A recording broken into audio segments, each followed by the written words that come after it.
my name is Joanna Salinas, and I'm the Outreach Coordinator with the Waukesha County Green Team.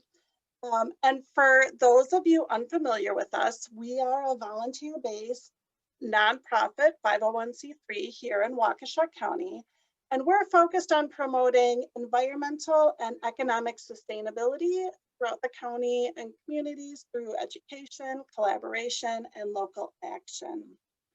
So we work with residents, businesses, schools, municipalities, and other organizations, and we're really excited to gather all of you together here this evening to hear from Heather Deaton, who is a wealth advisor with Ellenbecker Investment Group for our Sustainable Finance series. So tonight, we're going to be diving into socially responsible investing, and I will let Heather introduce herself far more than I will be able to. But basically, we all make daily choices on how we live our life. So we decide if we're going to recycle, we decide where we're going to shop or what chemicals we're going to put on our garden. But very rarely do we think about how our money is being used when we invest it, or by whom, or for what purpose. So it's really great to dig deep into this topic and learn how we can put our money to work for good. So welcome, Heather. Excellent. Thank you so much, Joe, and just the broad Waukesha County Green Team for having me present this series. You know, tonight we're going to talk about investing. Then in 2 weeks, we have charitable giving and how to give back in a crisis. And then 2 weeks after that, we're going to talk about gift giving and how to use, whether it's investments or experiences and shopping local, and kind of those pieces as a way to look at it through a sustainable lens. I'm going to go ahead and share my screen. Yeah. Joe's going to be my technical support if I need it. Yeah. I'd love to have any questions. Joe will monitor the questions that come in, and we can talk about them at the end, or appropriately if she thinks they need to be answered, you know, as we go forward. So I did, sorry, this little thing here. So really, I'm going to introduce myself. We'll talk about definitions and the history behind like sustainable investing or socially responsible investing. I'm going to go over some market statistics to talk through, you know, what it really means in the United States and around the globe, and also go through what are the real investment strategies and what to think about, and what do advisors or even individuals who invest sustainably or socially responsibly, what process do we go through for that? This is a slide that's just about me. So like Joe had said, I'm a wealth advisor with Ellenbecker Investment Group, and our firm really focuses on comprehensive financial planning. So I work with individuals and families and small businesses on their long-term investment strategy, and all the different changes and twists and turns along the way to their future goals. Really focusing on that kind of whole person or whole family approach. It's not just about the investments. It's about what does this mean to you, and what is your goal for your future, or for your family, or for, you know, who you've brought along with you along the way. You know, we take a really educational approach. So I also do a monthly group. It's called Sustainable Living, and I host different presenters and speakers to cover a different topic each month. And when I think about sustainability and what, like, say, that group means, you know, we cover all the different topics about how to make things last longer for our future in a responsible way, whether that's your finances, or our resources, the environment, our body, mind, or spirit. But that's something that's really a passion of mine, is just doing more with what you've got and having things last longer. Couple of my designations are on here as well. So I am a certified financial planner. At Ellenbecker, all of our advisors are, and that's a rigorous set of coursework and ongoing, and a really rigorous board exam, and then ongoing continuing education that we're required to take to keep the marks up. And then just this summer, I achieved my CSRIC, which is the Chartered Socially Responsible Investing Counselor designation. And that was a series of coursework that I had gone through, and really to be able to help promote just promote the value of this and be able to work with clients and individuals to share, the background of it and the ways to look at it, like I'm going to go over today in an abbreviated way.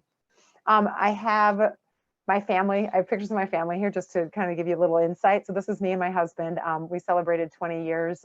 That was a picture of our our 20th anniversary, which was mid-COVID this year. And then we have 2 kids, and this was obviously with the masks around their necks. This was during this year as well, and they're just thrilled that their mom's taking a picture of them in that one. They're in high school and things are going fairly well. We're in a hybrid model in our school district. I'm on a couple of boards too. I really am passionate about giving back and devoting time. And in fact, our whole firm is, all of us as advisors are encouraged to be on boards and be able to help in the ways that we can.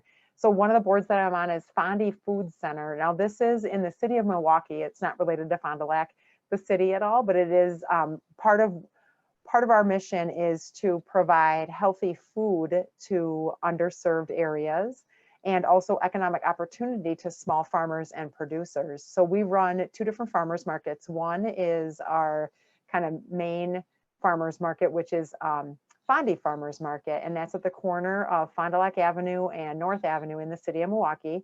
We've been there over 100 years. We also run the Milwaukee Winter Farmers Market, and that's the one that's at the Mitchell Domes in Milwaukee.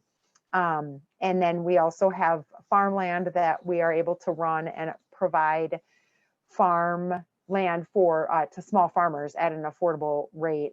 And another thing too is that in our markets, we offer, if we have funds for it, we offer a match. So for the Quest benefits and SNAP benefits, so any kind of food governmental benefits that people get, they can come and turn those in for tokens to spend at the market because the farmers can't take SNAP cards. But then we also have matching funds. So we do a dollar for dollar match up to a certain limit. And it's really inspiring to see that all go full circle. Healthy produce going to homes that really need it. And then also the economic opportunity that gives the farmers. So that's just that's my little side note. And then the other image here is I'm part of an ELCA Synod Church, and I'm also on the board for Lutheran Campus Ministry, which is, we have a presence at Marquette University and UWM. And so just giving students a place to go to enrich and grow and lean in on their faith. So that's just a little bit about me. Okay, so while we dive into this is where I'm going to kind of go through the definitions. So sustainable investing, so SRI or ESG, you may have heard some of those and kind of wondered almost what does it mean? So the SRI is traditionally it's socially responsible investing, but there's also a movement to think of it more as it's investing that is sustainable, it's responsible, and it has an impact. So SRI or social responsible investing or responsible impact investing, that's the philosophy and the discipline. So that's like what your goal is. Now, how does ESG, that's environmental, social, and governance. What does that mean? Because you'll also hear about ESG funds. We'll talk a little bit more about that.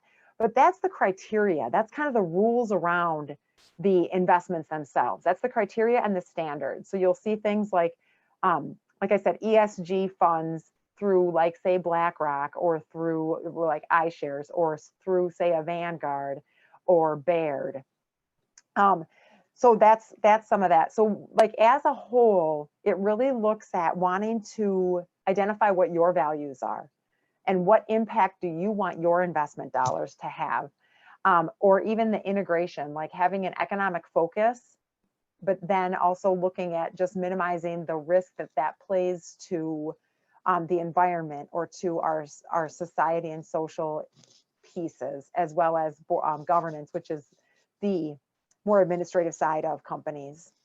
And then, kind of the why. Why is this important? Well, I think we all can understand that it's important to invest in companies that are going to protect our environment or use the resources for good or have practices that enrich human lives and don't take away from it and have fair practices in their boards and the governance and the leadership of their firm. But really, like, why is this even getting more attention is just all those things with so many risks that we know are happening and climate change, that it's taken on a lot more, just a lot more importance. Millennials are traditionally more interested in the sustainable investing. 9 in 10 millennials, according to a recent study, are interested in sustainable investing when they think about through, say, their 401ks. But overall, 8 in 10 investors would like to make sure that that what they're investing in is doing something good. Now, there's obviously a scale there. You know, how important is it to somebody? But that's just some things too. That's kind of what the history, or not the history, but the definition behind it is. You know, when we think about, you know, you want to think of people, profit, and planet. I'm going to move on. So I've got a little bit more on the history. Got to check my time here. So sustainable investing, you may have heard that in more recent, like ESG and SRI, you've heard that maybe more recently, maybe in the last 5 years, 10 years, even 20 years, but it's not really new at all. There's been investments have been around for, you know, a few hundred years, and trying to make responsible choices has been along the way as well. So back in the 1750s, the Quakers, so they were very much against slavery, and they would make their decisions as to who to barter with and who to shop with and where to put their funds based on their slavery practices. Then in the mid 1800s, John Wesley, he was a Methodist, and what his edict to them was, I'm going to read this, is do not harm your neighbors or workers. And it was earn all you can, save all you can, and give all you can. And in earning, it meant don't earn if you have to step on somebody else. So it was earn it responsibly, you know, save what makes sense, save what you can, but then give whatever you can as well. What that focus in general was also really limiting, like sin stocks. So not investing in alcohol or tobacco or gambling practices. In 1928, Pioneer Funds was the first fund, the first mutual fund to actually focus on socially responsible investing. Then in the 60s and 70s, with the civil rights movement and gender equality and even a focus on the environment, there was a Community Reinvestment Act that came out in that time period that actually outlawed or prohibited discriminating against low-income families when it came to lending. And then in 1984, the US SIF, and it's the Forum for Sustainable and Responsible Investing, was actually created. And it's a reporting agency and an advocacy agency. I'll talk a bit more about them when I go through some of the numbers too. But they do some great reporting. They're a great resource if you want to know more about, say, even just investing around the United States, and some global metrics that they keep as well. In 1990, the Domini Social Index was created. Now, there's many indexes or indices on investment. So you can have, say, the S&P 500 is an index. The Dow Jones Industrial Average, that's an index. Like, that's the two big ones when we say the Dow dropped, 800 points, or the S&P 500 is down, 0.7%, like it ended today. Those are indexes. And so this Domini Social Index back in 1990 was the first one that said, okay, let's really look at this. How did the companies that actually do good in like the ESG side of things, how did they perform today? And it's not so much to watch that on a day-to-day, but at least you've got something to measure against. And then just the last thing I wanted to point out was in 2006, the United Nations actually created an organization almost in a way similar to the US SIF, but it's the Principles for Responsible Investment. So that's a chartered agency by the United Nations. So, this all really shows about along the way, a lot of different attention that's been given to investing in a sustainable way. there's a lot of information on this slide, and I by no means expect you to like read all of this, especially anybody who's looking at it from their phone. But this is just to point out those three pieces of E, S, and G. So the E is environment, the S is social, and the G is governance. So some examples that are written on here, environmental, I don't want to say it's easy, but it's the one that I think we're most comfortable with, right? It's about carbon, it's energy efficiency, it's land use and biodiversity, it's climate change, it's water scarcity, water use and conservation. The social piece, now that is actually, money. Let me give you a bit of a definition. Money managers, when I say managers or money managers, what I mean by that are either independent advisors, but mostly it's going to be the managers that manage a mutual fund. So what's a mutual fund for anyone on the call that might not have that definition down? That is a collection of stocks. So if you have the Dodge and Cox stock fund, that's going to be a collection of stocks that's in a fund, and you buy a share of that fund. And somebody that works for Dodge and Cox is in there, and they're deciding how much of what stocks to include in this fund, because any of the profits from the stocks in there actually go out to the shareholders of that share of that, to a share of that fund, if that makes some sense. So those managers want to outperform like what the market is doing or what their index is doing. So that's what like an actively managed mutual fund is. So when I say things like this is the percentage of what's important in sustainable investing for money managers, that's who I'm talking about. So the social side of things has increased 39% since 2016 as a driving force behind the ESG criteria for money managers. This includes like religious and moral standards. It's labor standards and good working conditions around the globe for the workers of a company. It's human rights. It's also diversity at the workplace, and products are in here as well. So that's like tobacco. The focus on tobacco and ESG managed money has increased. Now this is kind of crazy, 432% since 2016. Now, any of these numbers I've just given you are from a US CIF trends report, just so you know what I'm quoting from. But that means that, so since 2016, there's been that much of an increase for the criteria to avoid companies that produce tobacco or use tobacco in or other harmful products in their products. The G, that's governance. Sometimes to me, that's the one that's kind of the trickiest one. It's about the ethics of the company. It's executive pay. It's data security. It's their board structure. It's transparency in how they actually operate. It's the rights of shareholders, including the rights of shareholders to actually nominate board members to then be able to be voted in by shareholders. It's not always very democratic at certain companies. But so that's on the governance side of things. If you think about executive pay and how that can be done very responsibly, or you can have the executives that are taking most of the cash flow out of the organization without actually passing as much down to the workers who are getting the jobs done. So here's some of the statistics I wanted to share. So globally, in the 2018 report, now this came from the Global Sustainable Investment Alliance. It was a study that they did in 2018. They also do this every other year. So the next one should be coming out based on 2020 data next year.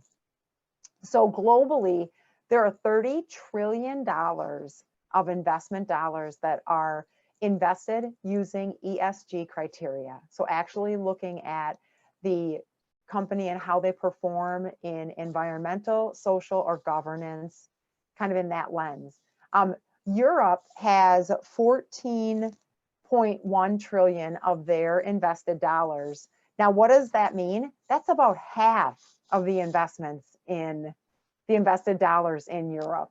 They're far ahead of the United States on a percentage, even though there's only a couple extra trillion, just a couple extra $1 trillion of investments. When you look at the US line, it's just $12 trillion. But yeah, Europe is far ahead of us as far as using ESG criteria to manage their money. The United States, now I will say in the last 2 years, or I'm sorry, in this report, since the previous 2 years, so 2016 to 2018, that 12 trillion is an increase of 38%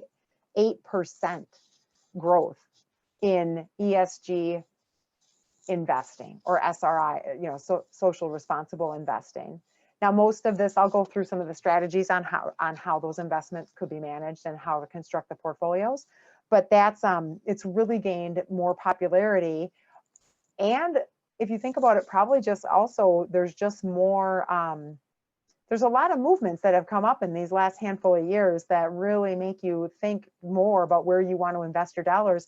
We think about, let's shop local, let's support the little guys. Well, we can do similar criteria and have a similar lens when it comes to what we invest for our 401ks or our IRAs or even just our investment accounts. I also have in there, skipping down to Japan, so 2.2 trillion in Japan. Now, this is another amazing thing. It went from 3% of their invested dollars in 2016 to now it's 18% in 2018. So that's a pretty remarkable jump there as well. It just shows again, the hunger for it, the desire for it, and probably more even the willingness to work with people who want sustainable investments. And then Australia and New Zealand, even though theirs is small, they're one of the top 3 growth ones. I talked about how high that growth was in Japan. Canada also had about a 42% growth, and the Australia, New Zealand grew over 40% too. So now this is just in the United States. So this is a US, that US SIP, that US Social Investment Forum, from their 2018 report.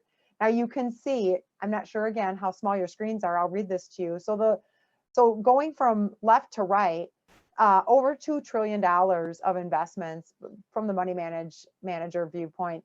They focused on human rights as a category. And also another 2.2 trillion was transparency across the governance side and anti-corruption. A little bit more than that was for conflict risk. That's looking at their interaction with terrorism or anti-regime groups or repressive regime groups. And then tobacco, again, I had already mentioned that was a really important criteria that had grown so much since 2016. And then climate change at the top of the chart at $3 trillion. I will tell you that about 25% of all assets under management, under professional management, use ESG criteria in the United States now. That was that 38% increase in total dollars. Whoa, sorry. So there's a balancing act. I'm going to move into this bit about like portfolio construction. Like how do you do this and what can you expect? So, it's really needing to be able to identify what your financial goals are and also what your sustainability goals or preferences are. So there's many different ways that you can look at this, but the starting point is to really identify what you want, and then you can work on how you're going to get that. You want to make sure that any portfolio construction really needs to be built efficiently. And when I say efficiently, that's looking at the taxes down the road, and then also just even what you might end up facing around trading costs, because that can start to really deteriorate a portfolio if you're having to do a lot of trading and increasing the fees. You want to look also at the internal expenses of mutual funds. I explained how a mutual fund is a basket of stocks, and it's managed by an employee of that mutual fund company, probably a team of employees, a team of managers at that mutual fund company. Well, that mutual fund company scrapes off, they scrape off some of the profits because that's how they make money. It's called an internal expense. And it pays for things like marketing. It pays for things like the manager's salaries, the, the person that sweeps the floor. I mean, obviously they're going to be having to pay for their expenses and also make profits along the way as well. But you really want to watch the internal expenses, because it's great to have a very high performing mutual fund, and that may very well warrant a high internal expense. But you really want to watch and make sure that it's truly worth that high internal expense. So that's one piece of it. And then just making sure that you hold quality funds. So at our firm, we use an outside research team. We don't staff the financial analyst in-house, because with an outside resource, we can get a team of 30 CFAs working for our advisors to focus on making sure that our core holdings are all the highest quality. Because even through this volatile market of this year, you want to hold quality, because you want something that you want to keep. Because when the market goes down 30% like it did in March, that's not the time to sell because of poor quality. You want to have something that you would want to hold that's going to come back when the market comes back, whether that's 2 months later, 2 years later. But you want to really make sure that you hold quality, and then also have proper diversification. So if you're thinking about like your own, say, Roth IRA, or if you've got sustainable investments offered in your 401k, you want to make sure that it's not that you can't have all sustainable investments in those accounts, but you just want to make sure that you've got still proper diversification across all the different asset classes, like small companies and mid-sized companies and large companies, foreign holdings, the fixed income side versus the stock side. And that's the kind of stuff that I could talk to anybody on the outside of this call. If you want a little bit more information on that, I'll have my contact information at the end. Okay, I'm going to talk. I got to check the time. And Joe, you can let me know where I'm at on time at any point too.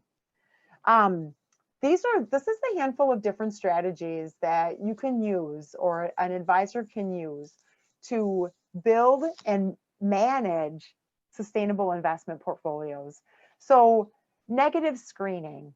So that's one that's where you really go, where a manager would go through and eliminate the worst offenders. Okay. And like you think of it, something that goes against your values. So you would eliminate any like sin stocks. Now, however you define sin, typically that might be guns, gambling, tobacco, alcohol, perhaps. But if you just think of what your goals are, you can find the funds that use negative screening just to make sure that you're not actually investing in the companies that participate in some of those what doesn't align with your values. Now, this is different than best in class. That's the next one. So best in class, that actually looks across all industries and all sectors and all asset classes, and just keeps, and it says best in class, but it's kind of like keeping the least bad, because you're still going to have, say, energy stocks, and you might still have coal energy, but you're going to have the ones that are least bad. You could look at financial companies, that's banks, and just think of it as banks and lenders, and you would be taking the least bad of those. It's just different than saying different than saying don't invest in the companies that participate in certain activities. It's just pick the least bad. The next one, ESG integration. Now, this is the most popular in the United States. It's one that's got more flexibility. You're not actually excluding any asset classes or industries, but you're really doing still kind of a top-down approach on the investments, and still looking at it through 5 sectors of analyses, and that's looking at the economics of a company and an industry, looking at the industry, looking at the specific company, looking at their financials, and also looking at the valuation, meaning what is their stock valued at. There's a lot of very technical measures and analysis that, say, a CFA would do to be able to say, is that stock valued appropriately, or if you buy it right now, are you getting it on a discount, or are you overpaying? That's what valuation really means. So looking at it from that perspective, this ESG integration still uses those kind of core tenets to portfolio construction and stock choosing and stock picking, if you will, and fund selection. But it also then applies ESG criteria inside of each of those like main basic tenets to make sure that it still fits with whatever that criteria is. If it's a focus on avoiding tobacco, or if it's a focus on low carbon or no carbon, or a focus on fair labor practices around the world. The next one is themed investing. Now, there's kind of two different ways to think of this. The true meaning of themed investing is that you look for themes and trends in the industry and you try to identify an opportunity, meaning that you really try to say, like, as an example, maybe wind power, or like, you know, Frankie and Joe were talking like solar power. If you think that that's going to be kind of a hot trend, then it's really building a portfolio around that as a theme and still applying all the important and kind of all the important measures around it to make sure that you're finding the stable companies, finding the companies that have an opportunity, but that you can actually invest in and know that it's not taking on too much risk just because, you know, they happen to be a part of wind power or a supporting industry to wind power, but still being able to do all like that due diligence and analysis. But it's, when I think of themed investing, there's a different theme that I'll mention in a minute. But truly, like, these words really are about finding that hot topic. Another thing that I think of when I think of themed investing is if you've got a really strong value, if you've got a really strong core value, and building your portfolio around that. Probably one of the ones that in the study, my coursework that I did for my certification that they talked through is a vegan portfolio. So it was the example of one of the most like narrow ways that you'd have to build a portfolio in order to truly support not having any harm to animals. And so that's that in my brain when I hear themed investing, it kind of goes down that path more, but truly what it means in the industry is that you try to find a hot topic. Vegan, you know, vegan could be a very hot topic, but typically people that want to build a portfolio that's narrow, it's because of a core value of theirs. Impact investing. So that's where you really look at the impact to society that the companies that you are going to be investing in through the stocks or even the mutual funds are having, like I said, to society or to the environment. So maybe making sure that the portfolio targets improving underserved communities. So maybe in the financial sector, like when you look at the financial industry like banks, maybe it's going to be the banks that actually support community development, those CDFIs, community development financial institutions, that's going to be in underserved neighborhoods and actually invest in underserved communities and building the infrastructure in those areas. Maybe it's an environmental problem area where you say, you know what, it's almost kind of like when we said that vegan, narrow slice of having a vegan. Maybe it's something where you're looking for the impact that you could have on reducing carbon emissions, or the impact you could have on renewable energy. Shareholder action, that's another strategy. Now that's really using your ownership in a company. When you buy a share of stock, you're owning a chunk of that company, a tiny little piece of it usually, but if you own enough of it, you might be a bigger piece.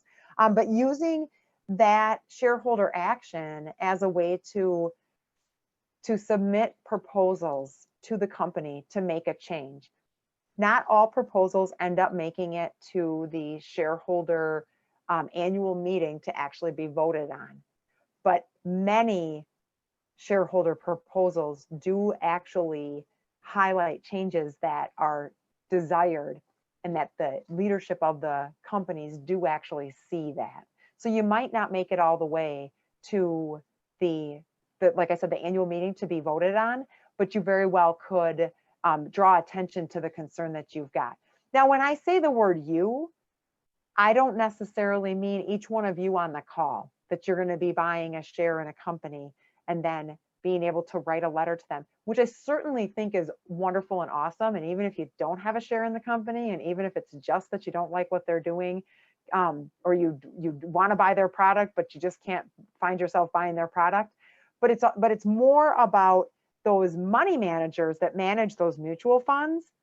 So in a mutual fund, there might be 100 different stocks, but if they have, you know, a few 100,000 shares of that mutual fund, that adds up to be a lot of ownership of the shares of those stocks, if that kind of makes sense. Because again, that mutual fund is a collection of stocks, and you buying a share of the mutual fund, you're just buying a little slice of that pie, which has little tiny slices of all these other stocks. If you looked at your mutual funds in your 401k, I guarantee that you own Apple. I don't know how much you own, but I guarantee you own Apple, you know, and most likely you own Microsoft. And you very well might own, well, really any of the 5 big tech companies. You might own Facebook. I did run a stock analysis on a client's 401k portfolio, and she was so excited she owned Tesla. You know, but Tesla is like $2,000 a share, so she, you know, didn't have that, but she had a tiny slice of Tesla in a mutual fund. But anyway, so you want the managers that are actually going to go to bat, and they're going to use they're going to take all those little tiny shares of stocks across all the people, and they're going to see they put it all together. That's the shares that they own, and you want to have them do the proposal and advocate for you. So it's a really powerful piece to know that that can happen. So it's something to pay attention to, is that it's called proxy voting sometimes too. Some of the top concerns, I'm just seeing my notes, some of the top concerns about when we think of the shareholder proposals and proxy voting, faith-based organizations, they submit, because a lot of churches and faith-based organizations, whether it's synods or I can't think of other words, but whether it's you know, the Lutheran Church or the Catholic Church or any church that's got like an endowment fund too, they can own shares. They have investments. That's how they invest to make sure that their funds grow for their future. They submit 34%. Faith-based organizations submit 34% of all shareholder proposals on average in a given year. And I thought that was pretty amazing, because they don't own 34% of ownership of invested dollars. Public funds like pension funds and government pension funds, that's who owns the most of the dollars, but it's the faith-based organizations that actually take the time to do the shareholder proposals. Some of the different concerns is to be able to nominate and vote on their board members instead of that being only internal to the company. And then like corporate political activity and lobbying too is a big concern from shareholders. And then of course, climate change and carbon emissions. Heather, we have just a few more minutes left, so you know. Oh, all right. I'll try to go faster. Okay, so this is good. There's been this, there's skepticism and like a stubbornness about this perceived notion that in order to do ESG investing, that you need to give up performance. And that's been something that has stood in the way of individuals, stood in the way of advisors, stood in the way of 401k plan administrators, stood in the way of the Department of Labor of even letting ESG funds be in 401ks. That it's something that is being proven to be false. This myth that you have to, if you want to do something good, you have to give up something good. So these are just some stats. About 90% of studies did prove there was a positive relationship. I've got the thing at the bottom as to where I grabbed these statistics, but there's actually a positive relationship between using ESG criteria and having better performance. And if you really think about it, if you're going to reduce the risk at a company, that you'd end up having better financial strength and longevity and performance at the end. If you can think of having less risk, I'll show you a slide on the next one that talks about a few of the things. And also there's a positive impact on corporate performance. The ESG impact is actually stable over the long term. There's studies that have found that. And then 88% of companies with robust sustainable practices have better operational performance. Kind of what I was mentioning a second ago, you know, it helps their cash flow then too, if they're not having to, say, respond to regulatory inquiries or respond to regulatory changes, if they can get ahead of that and they can do things that are in a more sustainable way. I've just got some images here of some things, like there's some environmental issues that we all probably remember. I didn't see everybody's kind of what maybe age range you're in, but there's the ExxonMobil oil spill from a while back. There's the BP oil spill. So there's different pieces that you know have impacts to, like, say, their bottom line or their reputation. So here's some, if you remember, this is not that long ago, Facebook, when they had their not so much data privacy concerns, it wasn't necessarily a data breach, but when they had actually given away user data to Cambridge, sold it to Cambridge Analytics, that cost them a huge reputation. They had a huge reputational risk there, and it was somewhat short term, but that cost them $100 billion of market capitalization, which means that the shares of their stocks went down to a point where, when you look at the big picture, they lost $100 billion of market cap. Now it came back, but you know, that again, that did not, that hit to the reputation did not help them for a while, and also continues to have more scrutiny. The Uber had to pay out a $10 million class action lawsuit settlement about gender discrimination. Many stories we've heard like that in the Me Too movement. And then Costco, in 2017, they had not been properly labeling some seafood that they sold at their warehouses, because they had to, what they missed in labeling was that it was actually sourced by slave labor in other parts of the world. And so, you know, again, when you think about, if you make sure that companies have proper data protection, if you make sure that companies are properly, you know, with equal rights and diversity in their leadership, and that's going to actually lead to even better innovation. If you think about companies that make sure where they're sourcing their items from is in a proper way. Okay, I know I'm getting short on time. So here we have, this is just saying, you know, you want to have measurable goals. You need to be able to eliminate the emotion about the investing. So you'd really want to make sure that there's really clearly defined, like, procedures. If you're working with an advisor, making sure there's communication along the way. You take a long-term view. You have a really defined process and criteria as to what can be in your portfolio and when does something have to be transitioned out. Again, being able to have that in place ahead of time is going to help eliminate the emotion and the if you get paralyzed by deciding what's in or what's out. And then, of course, monitoring it along the way always. And then here's some concerns. I already talked about the having to give up performance, and that's a myth that is being appropriately debunked. But there's also some challenges with ESG investing. So there's like 9 different rating scales from 9 different ratings companies. They're not consistent. Some are updated every day. Some are updated once a quarter. Some use 12 different measures. Some use 100. It's standing in the way of our industry, and I think we can do better. There's a lack of transparency from those money managers and those mutual funds. Sometimes there can be kind of a greenwashing, like they'll just throw in ESG or throw in something about energy, and you really want to make sure you know what you're getting into. And then there's also sometimes like rating bias. I told you how much ahead of the investing game that Europe is, and we all probably know that they're better at some of the different environmental protections that they have in place. So just because something is maybe, say, from there, or that management company is from there, that there's a perceived that it's better without really looking at it. So that can be a problem there. Okay, I just listed a few different great places where you can get some information. There's those 2 different reporting agencies. They do a trends report every other year. Jeremy Grantham, he wrote a great piece called The Race for Our Lives. I would recommend that you look into that, and you can see a lot of different things about how investing intersects with sustainability.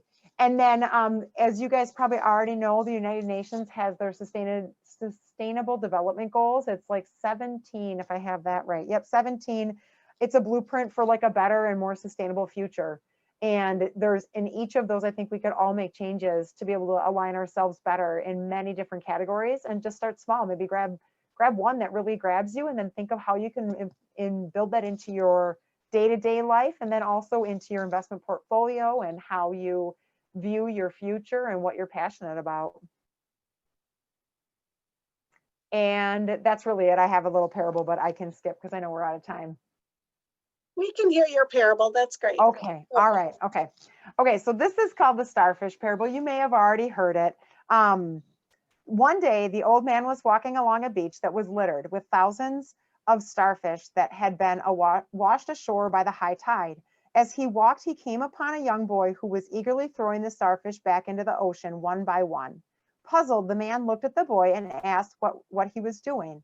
The young boy paused, looked up, and replied, "Throwing starfish into the ocean. The tide has washed them up onto the beach, and they can't return to the sea by themselves," the boy replied. "When the sun gets high, they will die unless I throw them back into the water." The old man replied, "But there must be tens of thousands of starfish on this beach. I'm afraid you won't really be able to make much of a difference." The boy bent down, picked up yet another starfish, and threw it as far as he could into the ocean. He then turned and smiled and said, "It made a difference to that one." And like I said, if you guys have already heard this, it makes me well up every time I hear it. And I think about that because, we're just a piece of this whole puzzle. And even in investing, we're a piece of it. And what can we do, whether it's our day-to-day choices on where we spend our funds, or it's how we invest our portfolios for the future, it will make an impact and especially if we get enough energy and interest in this along the way, we can even do more. Mm-hmm. So I have my thing for questions. There's my contact information. Yeah, thank you so much, Heather. I think we all appreciate so much like your passion for this topic. It's fantastic. So thank you. And I would encourage, we have a little bit of time here for question and answers. I would encourage any of you who have questions we don't answer tonight, or if you want to go over something specific to your situation, to reach out to Heather. This is not a sales pitch, but certainly Heather has a wealth of expertise and would be more than happy to answer anyone's questions or to dig deeper or any of that. Yeah, so, and to go over something personal to anyone's situation too, I can spend a little bit of time on the phone or a Zoom, really easily. Yeah, absolutely. So we did get a couple of questions in the chat, and people are welcome to unmute yourselves too and ask questions as we go, but I'll ask a couple of these. So how long is a long-term view for people in their 70s? Okay, that's a great question. So usually when I say long-term view, it's really 10 years or more. Okay. Now, when you're in your 70s, that would be a little bit different. So I think the entire conversation becomes different. I think a 70-year-old could still say a long-term view is 10 years, but maybe in that situation, what makes sense is to say, how much of this portfolio do we consider to be long-term and how much do we consider to be short-term? Because if you're in your 70s, you may be spending your portfolio. I don't know the situation, so you very well may not be spending it, but if you are, we'd probably kind of piece it apart that way and say, well, this, think about it, this percentage is probably 10 years or more, even though the rest of it might be in the next, within 10 years, or maybe you're currently spending and you want to kind of carve off 10 years of spending and say, well, that's not long-term, but the rest of it is. Sure. Yeah, so I do that 10-year thing, but when it comes to somebody that's, farther into their plan, we would just look at it a little bit different. Okay. Is there a good rule of thumb for evaluating whether the internal fund expense is too much? Oh, that's an awesome question. Thank you so much. So the average internal expense is about 1%. Okay. Now for the portfolios that I construct for my clients and like what our firm, we have a list of core holdings. We work with our research team. We focus a lot on internal expenses. So usually I can keep ours down to like 0.5 or less. A lot of mutual funds that are inside of a lot of offerings in 401ks are usually pretty low as well. Index funds are really low. They're very efficient, but they're just going to match the index. So if you have like an S&P 500 index fund that's in your IRA or your mutual fund or whatever, you're pretty much going to follow exactly what the S&P does, because it's really literally built to be just exactly what the S&P is. So those internal expenses, if there's not a lot of expense of the management of the fund because it's pretty cut and dry, that's how the internal expenses are lower. But I would say the average is 1%, but if you can get, like, I try to keep mine less than 0.5 when I look at a whole portfolio constructed together. Okay. All right, and then there was a question on local companies. So this question was, what percentage of companies in your portfolio are local, or is there a good rule of thumb for local? How does local play into that? So that's a great question as well. So when we think about local, when you think about an investment portfolio, when it's truly like stock investments or even mutual funds that are that collection of stocks, it's got to be a publicly traded company. So we do have local companies here, but they're all larger, or they have a local presence here. So if you think of, say, Kohl's, or you think of Fiserv, or you think of Miller Brewing, or I guess whatever they're called, I shouldn't say that, but or you think of Rockwell. So those are all companies that are publicly held, and they have a local presence. They're not necessarily locally based. So I guess I'm pointing that out more as I don't have a great answer for that. When I think about supporting local, I think of that more in my day-to-day dollars. You can also think of that in like microfinancing as well. And how can you help small businesses in the area that are, say, if it's almost like angel investing, or if it is trying to be a small investor in a local company, it wouldn't necessarily be holding their stock. But for truly trying to make an impact, that might be just where you would build and say, I'm really committed to these large corporations that are in our area, and I want to build a portfolio with that. That would be the different way to look at it. Okay. And then Laura asks, where can we find these investment options for personal investing? And that's a great question too. If you go to that US SIF, that's US, I'm going to go back to that. Sure. Yeah, US SIF, you can Google that. I'm trying to remember what their website is, and I had something written down in here better. It was that US Social Investment Forum. But if you go to whoa, sorry, I'm going to stop sharing my screen. I hope you all got my contact information already. If you go to US SIF, they have, you can look for the ESG mutual funds and exchange traded funds there. They've got a list of different ones. It's not an all exhaustive list, but it's ones that I know that they have listed there. I've got our list that we use at our company as well. If you wanted me to share that with you, I could share that with you. Just send me an email or give a call to the office. Yeah. I'll share all of your contact information in a follow-up email to everybody, so everybody has it. And then we're also recording this tonight, so we will share the recording with all of you as well, in case you want to go back and review any of the slides. So another question, is ESG a designation that can be found in a corporation's annual report? Or is that somewhere else? That's a great question too. So it's not a requirement, and that's something that is legislation that should be in place and isn't, that it's a requirement, but many companies are publishing where they stand with environmental and with carbon emissions in their annual reports. But that is a great place to start to see what is this company all about, because it's going to list their board of directors. It should list their executive pay. So that's going to be on the governance side. So there's some things that they are required to have in their annual report. If you can find out more about the products that they produce, and how they're resources are sourced, that's going to likely be something you can glean from that as well. But it's not a requirement right now that they produce the information about it.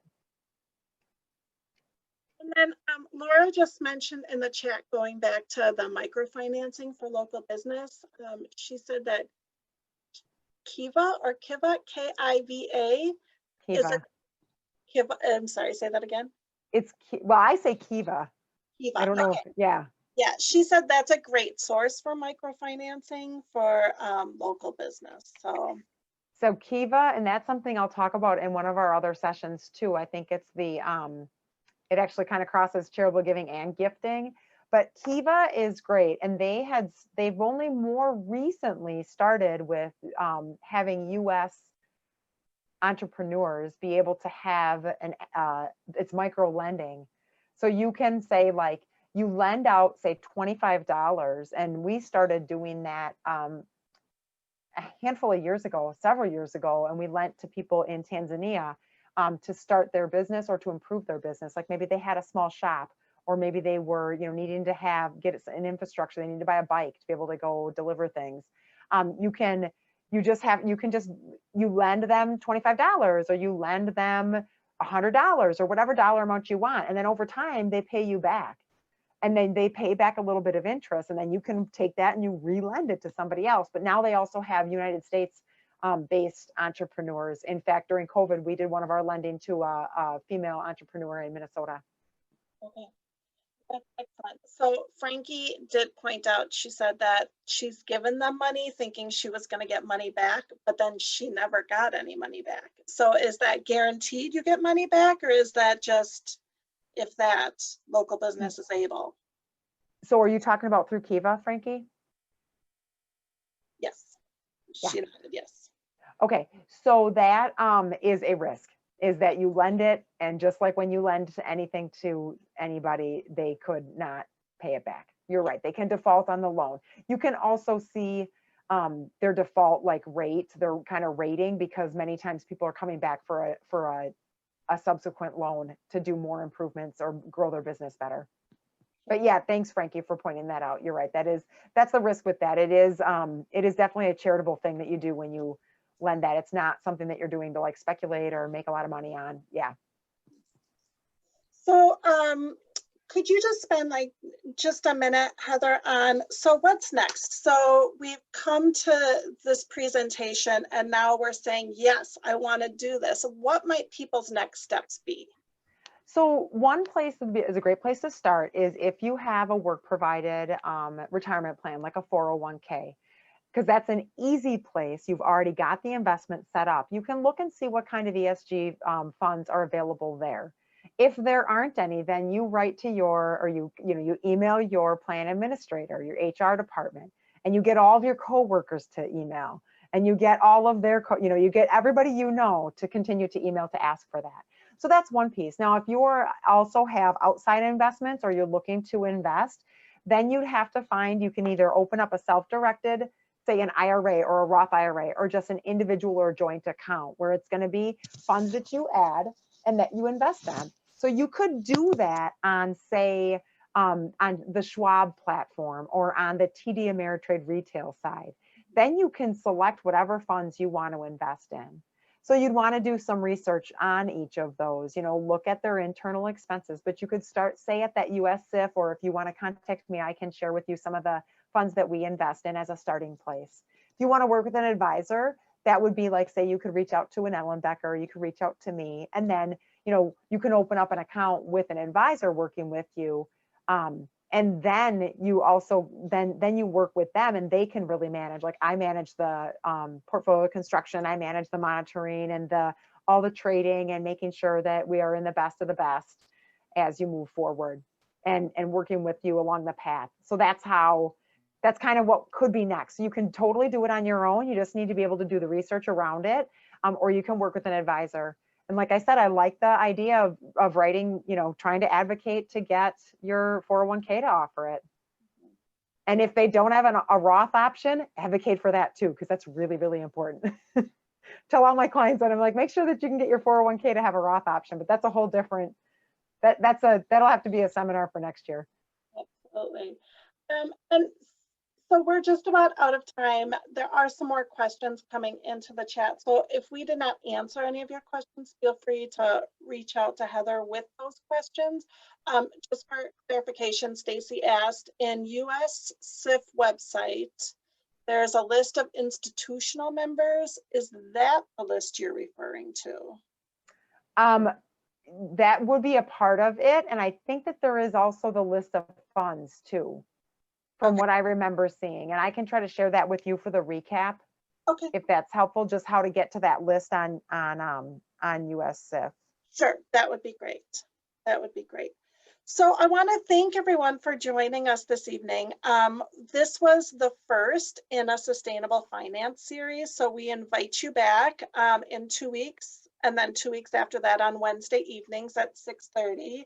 So up next is charitable giving. And then after that is shopping local. And do you want to talk at all about either of those real quick and just give a little plug, Heather? Yeah, thank you so much. And thanks for having me. And I do also thank everyone for joining. The charitable giving, that's going to be really actionable pieces that we can talk through, ways to think about giving, ways to use your current finances and build it in. And also things to think about down the road, some tax benefits that are available this year. And then the third in the series about shopping local, but it's really also about gifting. And giving in that way, and just ways to think about that. You can use like finances and investments as gifts as well, and they can have a lot of meaning. But we'll talk through some different strategies that I've worked with clients on, and ways that you can think about things for the future too. Wonderful. Thank you so much. All right, well, thank you, everybody. Again, I will reach out to everybody with a follow-up with the video and the resources that Heather shared, and also all of her contact information. So awesome.